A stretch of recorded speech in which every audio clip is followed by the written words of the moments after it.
Do your children go to school in Melbourne? Are you interested in how their school might be shaping them for the future? I'm Crystal, a regular Melbourne mum interested in all things to do with schools. In this podcast, I want to talk to the people in the education system in Melbourne, including parents, students, and maybe even some principals to get a better understanding of what goes on in schools and how they're shaping our kids. It's time to go to school on the Melbourne Schools podcast.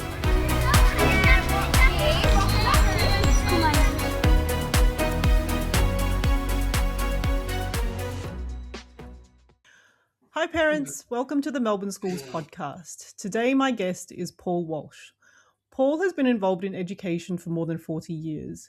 He spent 25 years as a teacher teaching in Australia and around the world, including Kuwait, Indonesia, Brunei and the UK. Most recently, Paul was the Director of Admissions and Community Engagement at a co-ed private school in Melbourne for 15 years. Prior to retirement, Paul was actively involved in the broader education sector too, serving on the Educate Plus VicTAS committee and regularly presenting to other education professionals about school admission and registration. Please welcome Paul. Hello, Paul. Crystal, thank you very much for the very nice introduction. Thank you for coming onto my podcast. Very proactive of you to, ask to come on. So I'd love to hear, you've spent a long time in education before you retired. Can you tell us a bit about where you started and how you ended up being in school admissions? Yeah, 47 years in the one industry is a pretty long time. Wow, 47. We got there. Yeah, first of all, starting off as a teacher in Melbourne, through a number of different systems, worked in the government system, worked in the Catholic system, and then worked in the independent school system. But between that, I suppose one of the advantages of being a teacher couple is the advantages of being able to work overseas, because teaching couples are very attractive for contracts overseas, because there's two for the one, if you know what I mean. Yep. We were able to do that and work in a number of different systems overseas. In fact, had a principalship in a small international school in Indonesia. So we did that for about 25 years in the classroom, came back to Australia, came back from Brunei, and then took up a teaching position at a local independent school. Was in the classroom for a couple of years and then thought, well, I've been teaching for quite a long time. Maybe I could look at something else. So the opportunity came up at that school, the position of registrar, which I looked at and accepted, and was in that position for a number of years. And that morphed into Director of Admissions and Community Engagement, which then finally ended up as head of advancement. So the progression has been in education right the way through, with an emphasis on the admin side on admissions. So through registrar, through Director of Admissions, and then the head of advancement position really did focus on admissions as well. So my out of classroom experience has been basically working with admissions for the last 22 years. Right. So advancement is also about admissions as well. Absolutely. So advancement is a range. It includes admissions. It includes community engagement. Includes marketing and communication, alumni fundraising. So it's a large umbrella there. But at the school I was at, and the principal I had, the main focus was on admissions, because the general thought was, which I think is a very good one, is that admissions drives the whole business. And if you don't have the admissions coming in, well, the business will suffer. So although I was head of advancement, there was a real focus on the admissions side. Okay, so you would have seen it all, like having that experience overseas as well as in Australia as well. Absolutely. It's and every system has a different way of doing things. I think that sometimes here, I was lucky enough to go to a number of conferences in the US, and you talk to them about our admissions, the way we run admissions, and they just shake their heads. I've got there'd be people on books that are down for 2036. Wow, and quite big numbers. You mean in Melbourne? Yeah, in Melbourne, that in are Melbourne, down right. that far in advance. Whereas the American system is that you have a specific time where you can apply, and then you apply for different places, and then the process starts from there.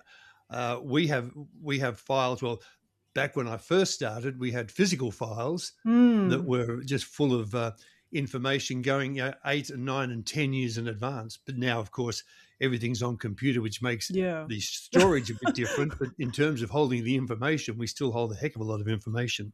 Wow. So that's happening in Melbourne now. So people are down on wait lists for how many years in advance? From birth. So it could be Right. 11 years. It could be yeah. I think when we talk about wait lists, I suppose Mm. the one we're looking at is year 7 as being Yeah. the main point of entry. There are obviously points of entry in primary school, but yeah, year 7 is the one. And with many of the independent schools in Melbourne, I assume it's Mm. the same interstate as well. Mm. You need to get your name down pretty quickly. People say, when is the best time to Yes. put the name down? Yeah. When you think of it. Yeah, don't Yeah. leave it for another 6 months. Don't leave it for another 12 months. You Yeah. need to get it down as quickly as possible. And so that's the message that we put out to people. And I think that the message is getting through based on the sort of applications I was seeing towards the end of last year that people were getting through. And we've had occasions too where I've had someone ring up and say, "Listen, I want to put my child down for your school." I say, "That's great. It's a boy, and his name's Joshua." I say, "Great." And I say, "Well, what was his date?" "Oh, he isn't born yet, but he will be. He'll be born in the next 3 months." Oh my goodness. And I would say, "Well, I'm sorry, until I've got a birth certificate, I can't take it much further than that." But that's the Yeah. sort of that's the sort of attitude that people have got these days. They want to get in as quickly Yeah. as possible, especially if you don't have some sort of priority in getting into the school. Now, a priority Mm. would be a sibling. If you Mhm. have a current sibling at the school, obviously schools are going to support siblings coming into the school. Mm. Former students of the school do get some sort of priority as well, and also and then it becomes depending on if it's an open entry school Mm. or a select entry school, the date of your application. So the date of your application becomes exceptionally important if you don't have priority access Yeah. to admissions. So if your child is 2 and you think about it, put it down. If you leave it till they're 4, there could be another 50, 60, 80 people that have got in Mm. between. So So it's a matter of getting in as quickly as you can. So the wait list is real. And is that across all schools, do you think? Because I mean, I see some people sort of, very anxious. Like I see a lot of parents very anxious about the wait list, but then there are other people who are like, oh, well, I just, walked in and decided I wanted to go to this school and then they got in. So yeah, there is a bit of a, people discuss, is this private school wait list thing a myth or is it very real? I would say from my experience, it's very real, depending Mm. on the school, of course. Yep. Um, Interestingly, the school that I was involved in has two specific campuses. Mm. One is an established campus. One was a basically newer campus, which is now established pretty well now.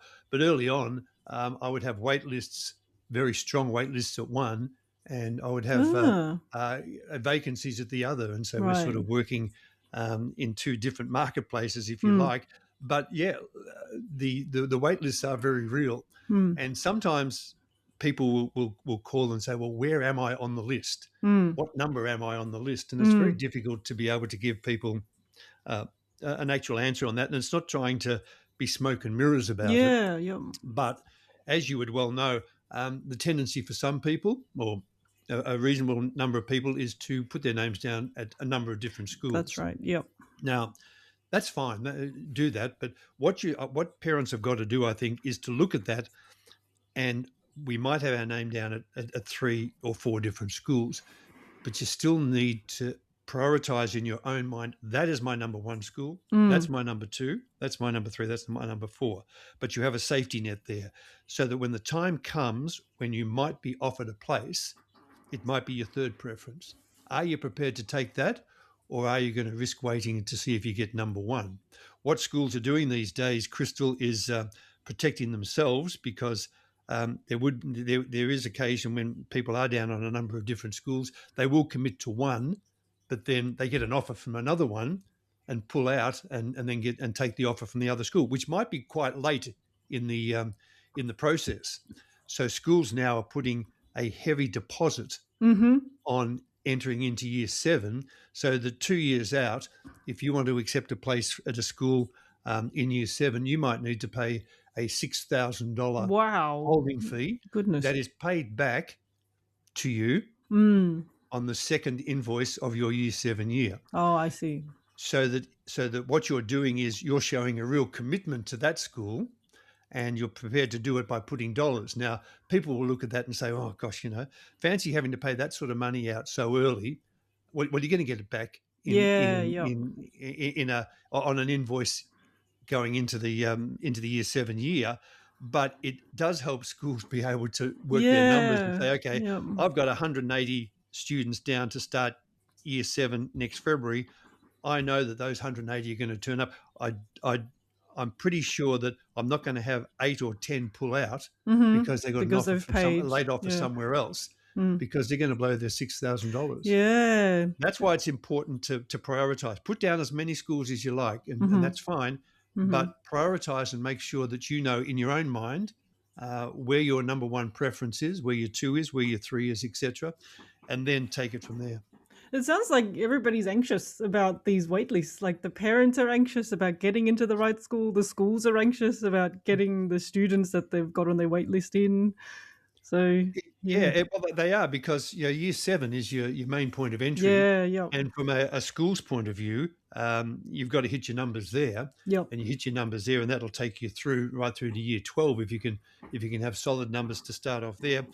The main group of parents are the interesting ones to work with are your first time year 7 parents, because they haven't been through it before, Mhm. and everything's new to them, and Mhm. so we take special care of those particular parents, because they're probably the most anxious as well, Oh. because it's all new to them, Yep.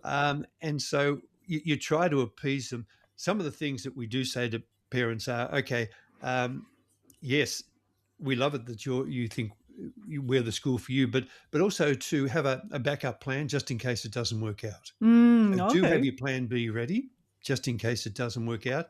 And if we are the school for you, just stick with us, and keep answering any correspondence we send to you. And Mm. because one, that shows that you're still interested, and two, that will mean that your name is up front and center if something does come up. Because Mhm. Oh, I see. your wait lists, as you get closer to the starting date, your wait list gets less and less, because people drop off your wait list because they Mm. accept elsewhere. Mhm. And Mhm. so, if you're a parent that particularly wants to come to that particular Yep. school, stick with it, but have a plan B just in case it's not going to come off. As in stick with it, as in if they haven't got an offer like coming up, Yep.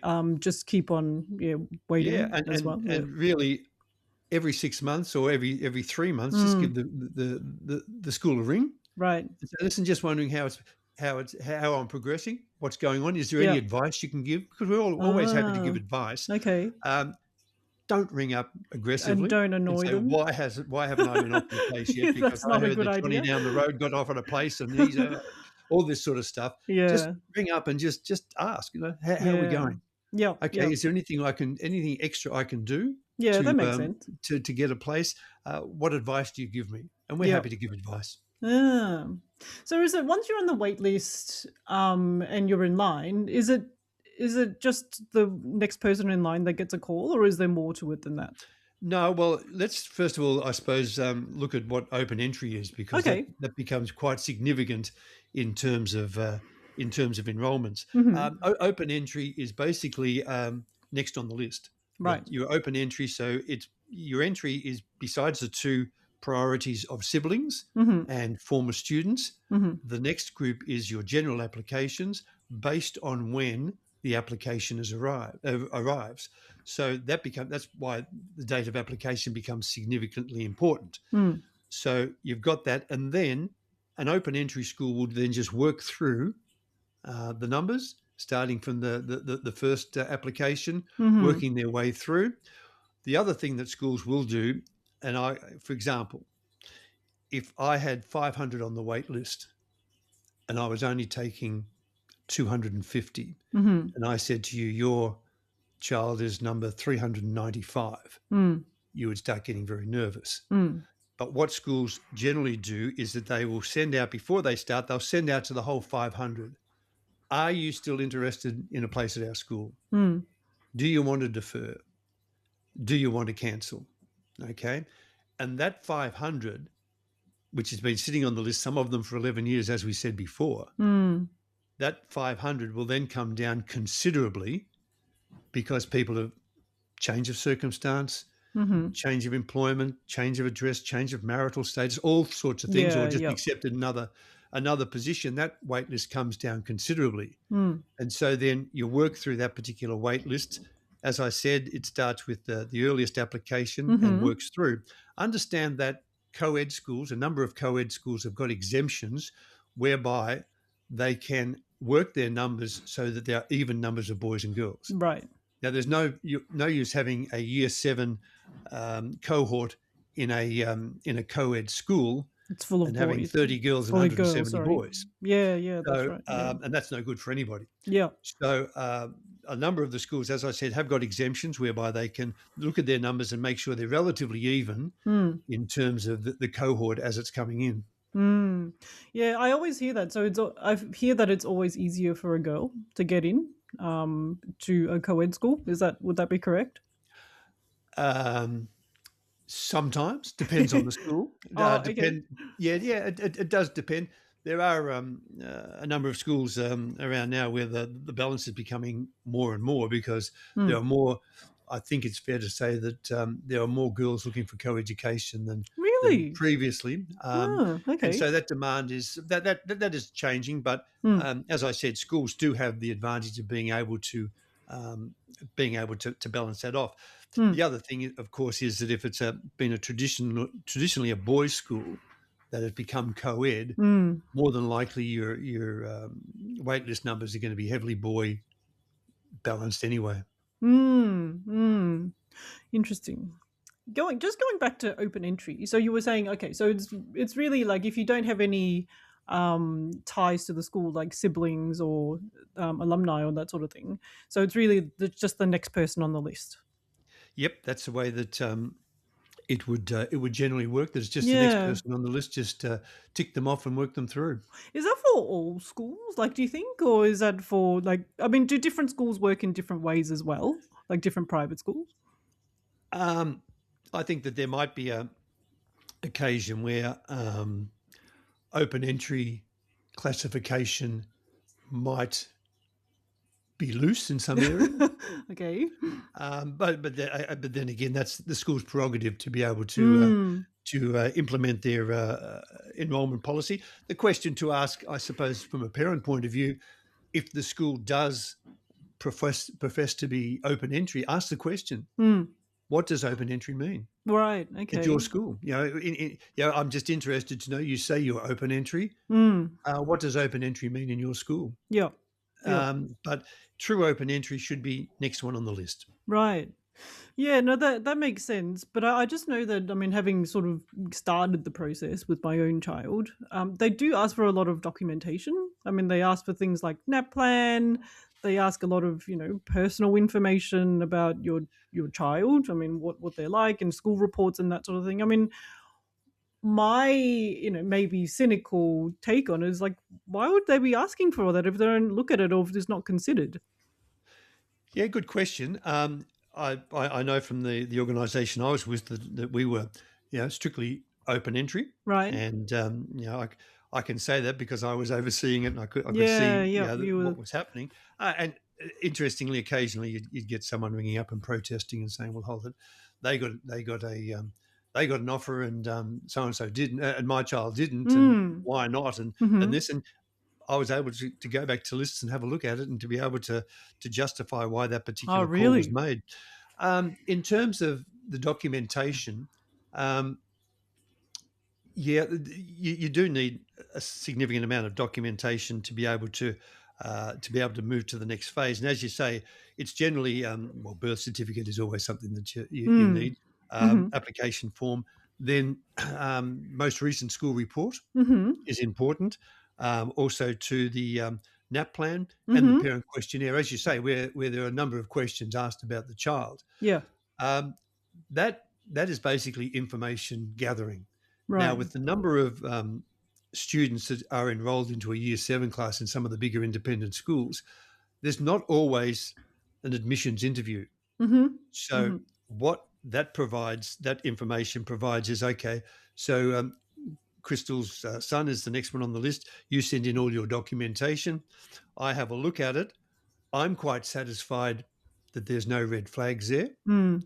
I give you the opportunity. I say, okay, listen, we don't particularly need an interview based Mm. on what I see here. Mm-hmm. If you're happy, we'll move it through to an offer. Mm.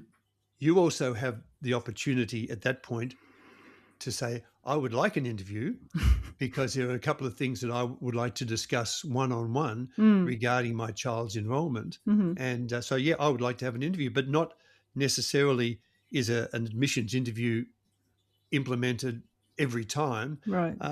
So those that documentation you send through, it just is the opportunity to have a look and say, okay, we'll just get Crystal and the child in, just have a bit of a chat because Mm-hmm. there are a couple of things just need clarification. But Right. Yeah. again, in a true open entry school, there shouldn't be too many things that would prevent you from accepting an enrolment. Yeah, so it's not a case of, the sort of looking for particular kinds of traits or qualities or results or anything like that.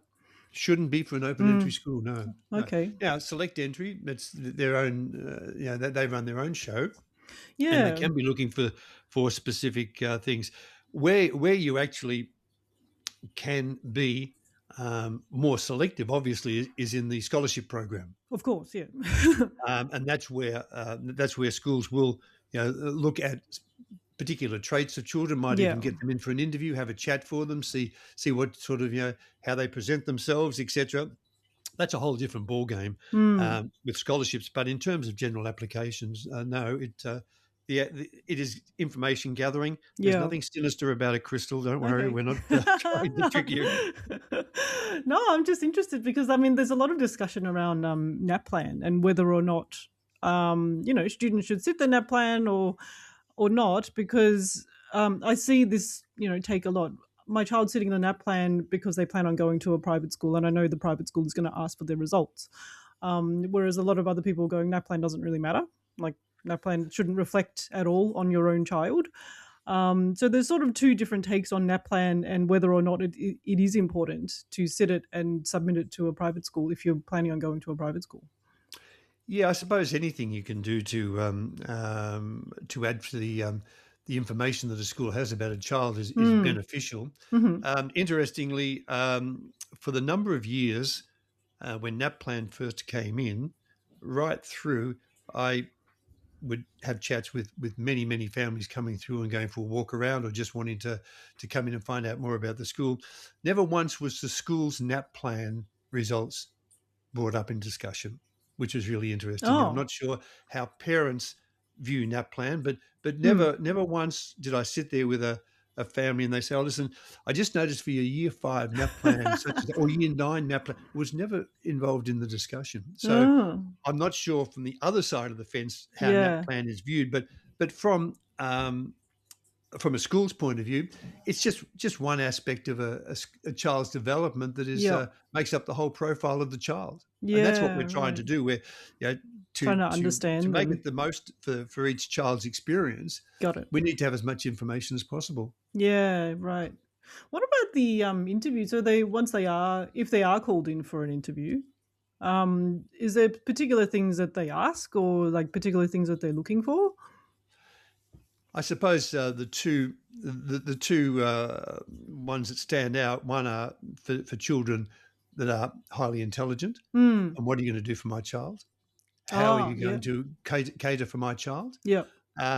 You also too have a number of parents who come in whose children are lower achievers. Hmm. Again, what are you going to do for my child? How to support How can them. you provide for my child? What can you do? Hmm. And that's where the school's able to put forward their case as to, okay, we have an accelerated program in maths or whatever, and this is what we do, and Hmm. this is the way we'd approach this. The other one is a number, and this is first time year 7 parents, a number of parents come in anxious because their child is the only child from that particular primary school Yeah. Right. who's coming to join the school. Yeah. So what, you know, my child's coming from a primary school of 250 children from grade 6, in a grade 6 class with a full school of 260 children. That's how many you've got in your one cohort. They're pretty anxious about coming because they're Coming the to a only big child school. coming. And so, again, the school has the opportunity to put forward a case and say, well, listen, this is the way we look after first timers. This is what we can do for both family and for students. So they're the main ones in terms of when people ask for an interview as to what we the questions that are asked. What about the other way around? What are are the schools looking for something as well? I mean, are they looking for a particular kind of student? Again, it's only from the information that's given. There might be something that says, okay, the report might say, okay, the child missed 26 days of school. Mm. And you say, Mhm. okay, the report's fine. The NAPLAN looks strong. The parent questionnaire looks reasonable as well.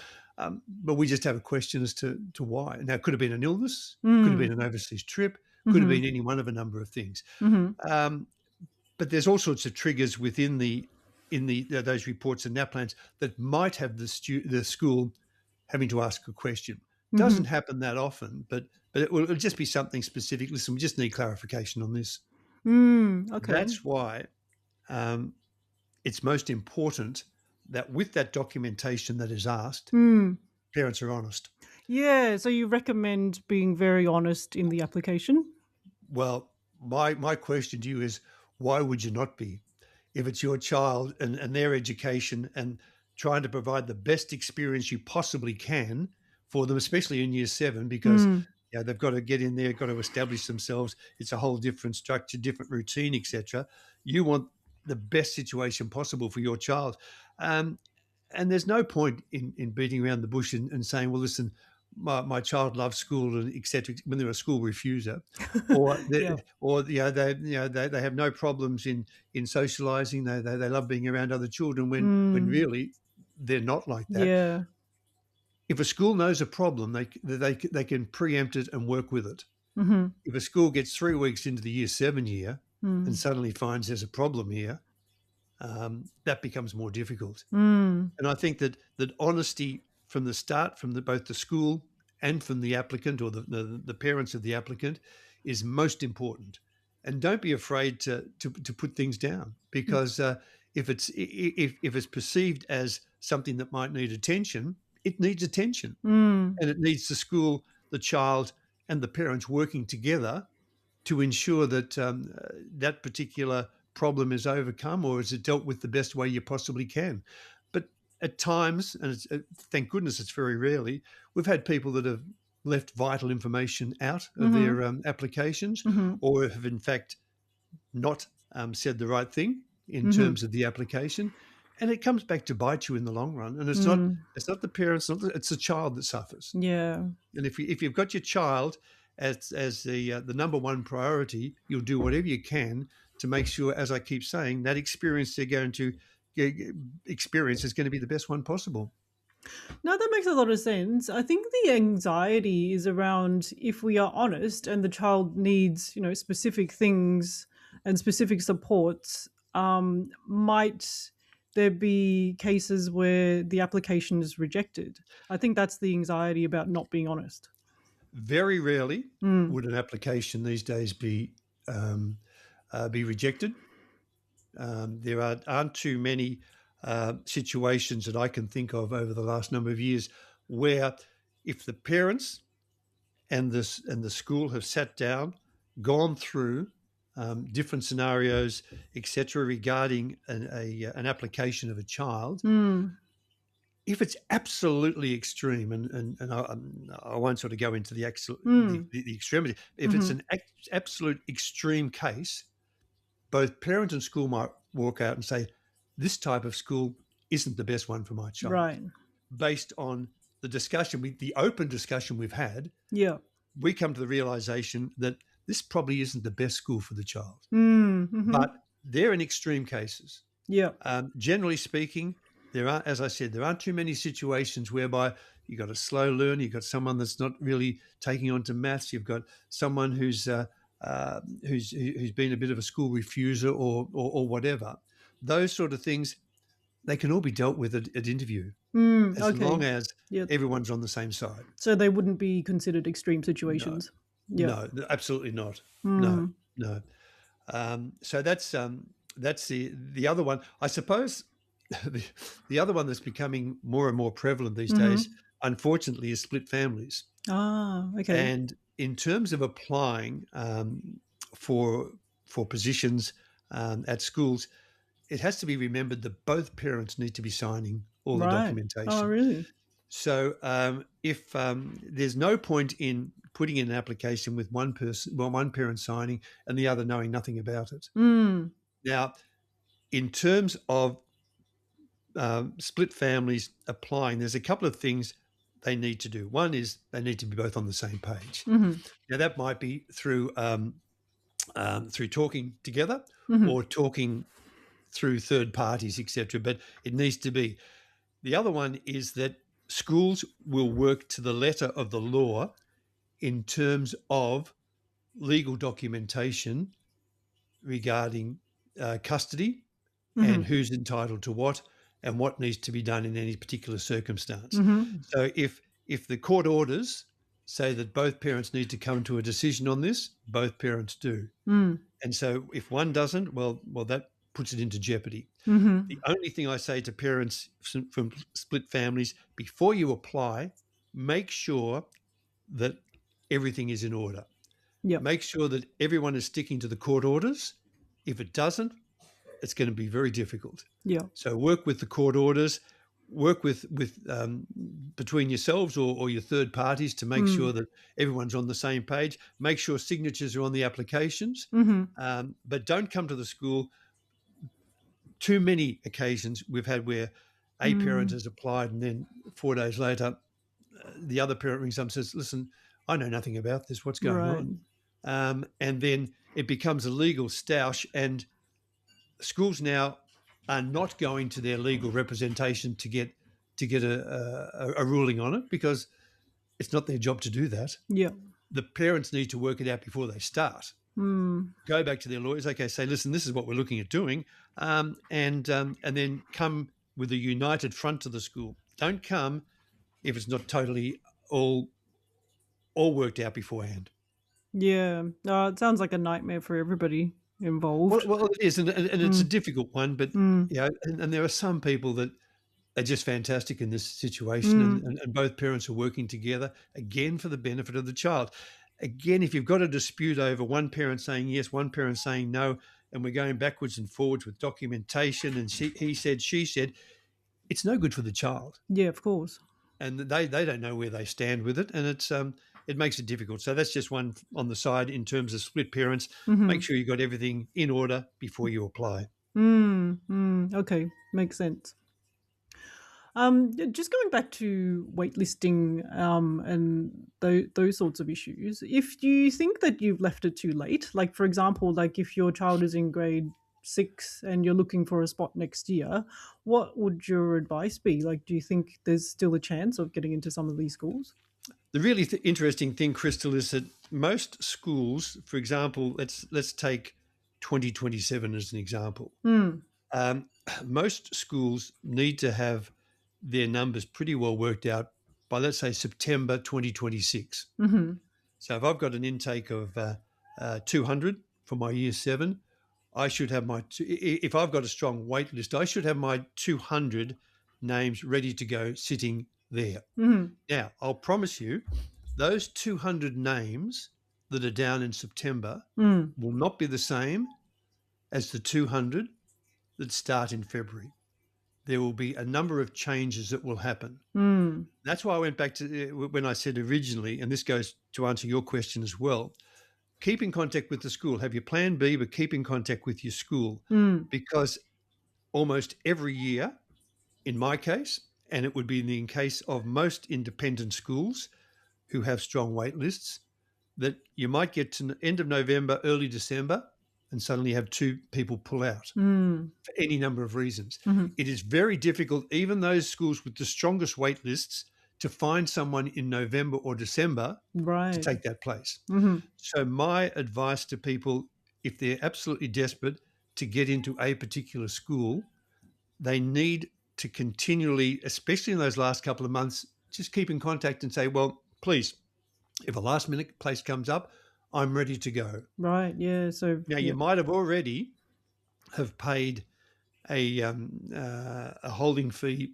at another school. Mm-hmm. But if that's your number one priority, or you might have done it through a government school or whatever. Mm-hmm. So, but if that's your number one priority and that's what you want, well, then the opportunities are there. So, my advice to parents who think they might have missed out on a particular school, just keep in contact with them over the last couple of months, because suddenly you become my friend.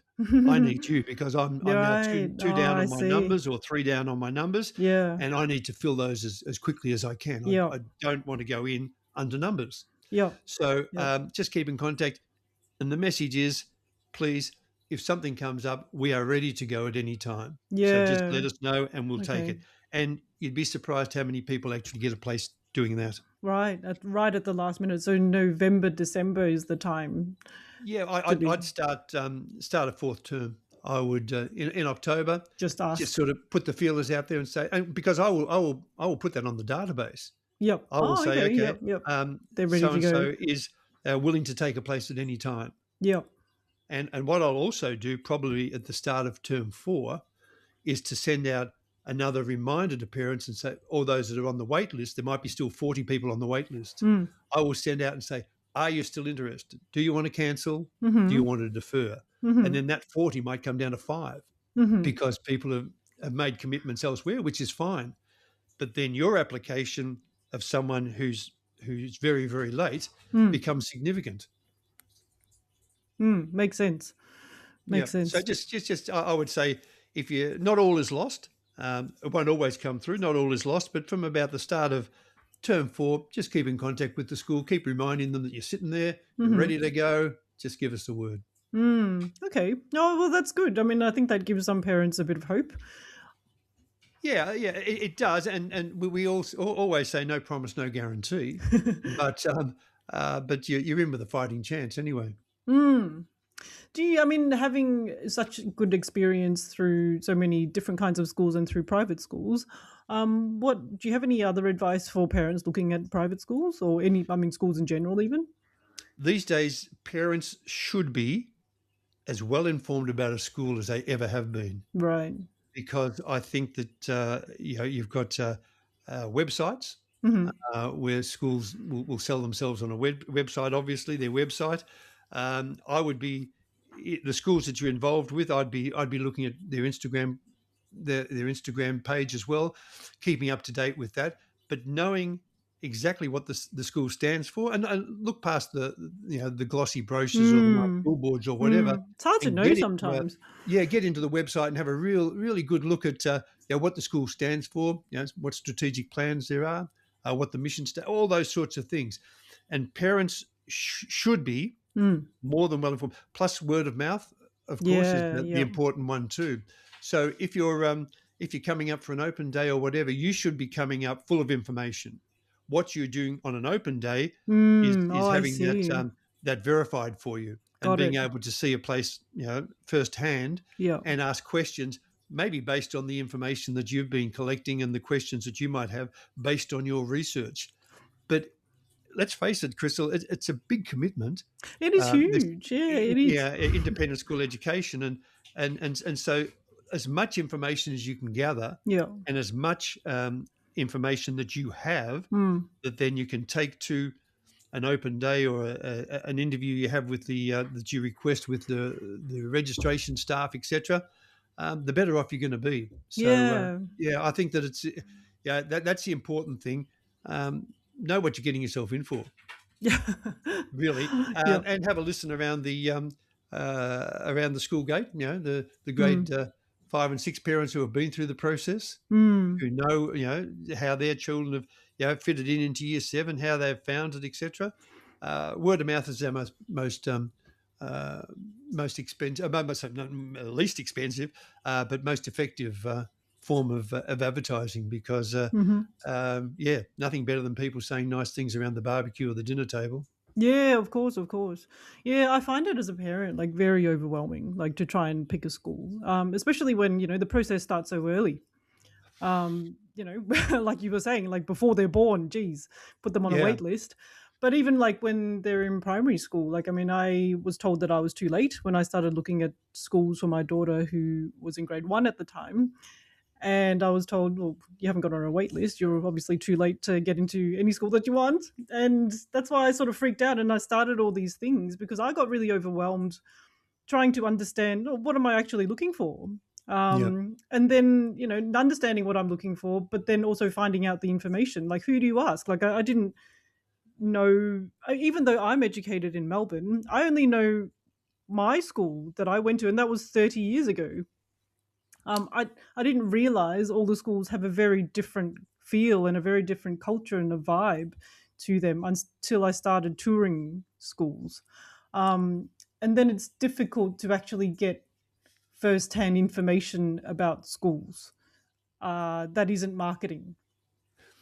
Yeah, I think so. If you do delve into the website for the policies and documentation, you can find out a little bit more about the school Mm. past the glossy brochure side of things. Mm-hmm. I suppose the first thing you need to clarify in your mind, okay, are you looking co-ed or single sex? Yeah, Okay, so that's your first one. So if you are very clear on that, then that means that that you've knocks cut out out a half lot. of the Yeah. half the schools. Yep. The other one with open days, you mentioned you went to a number of open days, which is Mm-hmm. great. Mm-hmm. Um, my theory on open days is what do you want to see? Do you want to see a performance, or do you want to see a school in action? Mm. Now, many schools run a Saturday open day Right. where they have balloons and they have wonderful giveaways, and they have students that have got their hair done beautifully. The uniforms look immaculate, Mm. and they're primed up to within an inch of their life as to the answers to the questions, etc. And then you go and you have a look at facilities Mm. that may or may not have children that can play the oboe fantastically, and isn't that brilliant? Or a science experiment going. So that's a performance. Mm. Other schools run it during school time, so that you arrive there and you walk through the school and you see the school in action. You see teachers interacting with students. You have the chance to talk to students. You have the chance to talk to teachers, but you have a chance to get the feel of the place over and above the facilities. Mm. And I think that a lot of the time, when you do run an open day like that, at the end of it, the parents are saying, well, we really got a feel for the place. Mm-hmm. We really sort of saw how the atmosphere, not that the other schools don't have that, but they don't show it because it's a bit of a performance. Mm-hmm. So I think that if you do get the opportunity to go and visit schools, try to visit them either one when they have it during a school day, Mm. or two, contact the admissions office and say, "Listen, I'd like to have a walk around one day Oh, do and they have a do look." that? Oh, absolutely. Oh, Well, if really? they, if they want your particular business, and they're keen to make sure that you're saying the right things. And one of the things I used to say to my staff is that at the end of any tour, whether it be an individual, small group, or an open day, if you've got people walking around saying, well, this isn't quite the place for me, Mm. but gee, they present it well, don't they? Gee, they're good in what they do. It's not quite what I'm looking for, Mm. and I think that's important as well. Just have people saying the right thing about you. Oh, why that specifically? Like, people who, Well, there'll be a number of people that will say, "This is ours. This is for us. yeah. Fantastic. This is where we want to be, and we'll do whatever we can to get in." Mm. But you might walk around and you might say, well, okay, the emphasis is a bit too academic and not enough Right. on this, or it's this or that. But I tell you what, the way they presented themselves was fantastic. The Mm. friendliness and the this and the that and everything else. It's a great school, but probably not just for us. Not for And if you've them. got Yeah, people not walking the away right saying fit. that Yeah. as your second prize, it's not too bad. Mm. Yeah. Yeah. Makes sense. Makes sense. Ah, okay. Yeah, I mean those are some great advice and some really good tips for, parents looking at private schools. I wonder once this podcast is released, I wonder if parents would have other questions for you, and I'm happy to have you back, like to answer parents' questions if you're happy to come back, obviously. Not a problem at all. Being doing this for so long, as we said before, I understand the sort of decision it is. It's probably the second biggest decision you'd make after house purchase. Financially, committing financially to something like this. It's an emotional decision too, on so many different levels. Mm-hmm. And as I said originally, Year 7 parents, those new Year 7 parents, it's all greenfield to them. Mm-hmm. And if we can, whatever we can do to assist them to make the process easier. Take away anxiety, because that's what you keep mentioning each time, Crystal, that there's anxiety involved in it. Take away as much anxiety as possible, and work with the school, not in opposition to the school, trying to put demands on or whatever. Work with the school as much as possible, and see how you go. Schools are there to try to help. They're not there to sort of brush you aside. Sounds like you and your school offer a wonderful experience. We'd like to think so.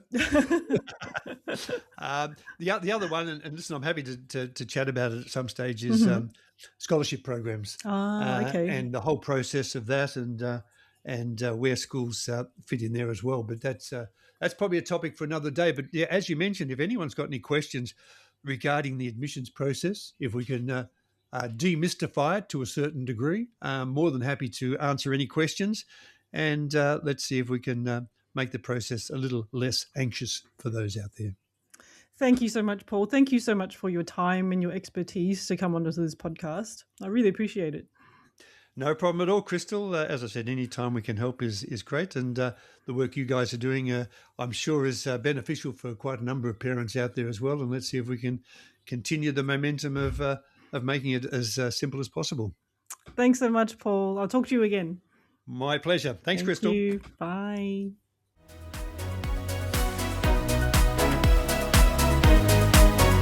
Thanks for joining me on this podcast. Remember that the content that you hear on this podcast is of a general nature and should not be used to make any decisions about schools or anything else.